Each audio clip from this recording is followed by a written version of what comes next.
while Kevin Stitt has a great press release about how he's transformed education, we will see in 3 years, barring actually him doing his fucking job and the legislature doing them fucking jobs and adequately funding education, there will be no substantial shift or change in Oklahoma being one of the worst states in the country pertaining to education. And in spite of us being a top 10 state for business, allegedly, or what the fuck ever, we will still have a declining professional population.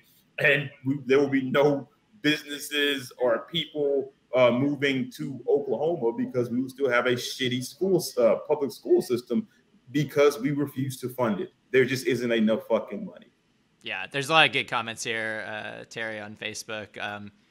I think I got it fairly close, but yeah, right now it's been, the look back is 2 years and 9 weeks, and this will drop to 1 year and 9 weeks. So that's why I was confused by the 3 and 2 year thing.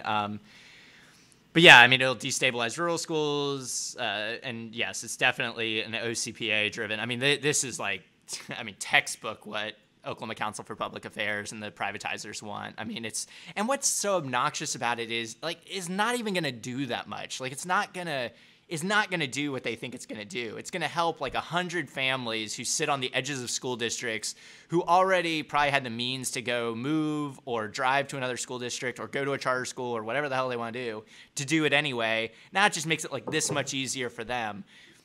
The overwhelming majority of kids are going to be stuck right where they're at or stay right where they're at because it just doesn't make sense to like live in Oklahoma City and drive to Yukon, or live, somewhere out in the country and drive to some massive, well-funded suburban school district. Like, you're going to drive 50 miles to school. Like, you're not. Therein lies the tragedy of it all. Where they are is inadequate. Why are you not fixing where they are? Like, why are we talking this alleged competition? So again, instead of fixing where they are, if school A is inadequately funded and school B right across the district line is adequately funded, and so, X amount of families go to school B because they have adequate funding there. School A, it isn't a matter of school A not competing with school B because they're just incompetent or there's some like market forces. It's they don't have the fucking money and this one does, right?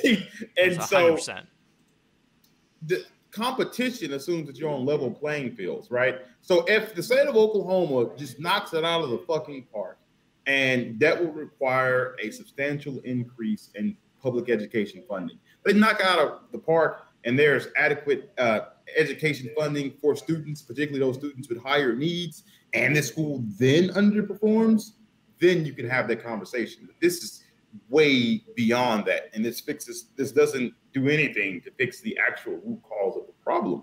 Yeah, and this is my argument against charter schools too. Is that there's not like, I am now intimately familiar with a whole bunch of different charter schools, whole bunch of different models, whole bunch of different styles, and there is nothing magical happening at any of them. They are just controlling the variables. Like, they're either dealing out students with behavior problems or figuring out how to put just enough barriers that certain families can't get in, or they create a pressure model that counsels out kids, like if your test is like or your school is like a drill and kill testing dungeon, kids who don't fit that don't like going there. So they, deal themselves out. So like, there's no magic. They don't have better teachers. They don't have better programs. They don't offer more services. They just pick their kids. They just socially engineer the population and then say, hey, we're an A+ school. It's like, well, yes, if you take all the good test takers, you're going to be an A+ school. There's nothing magical about that.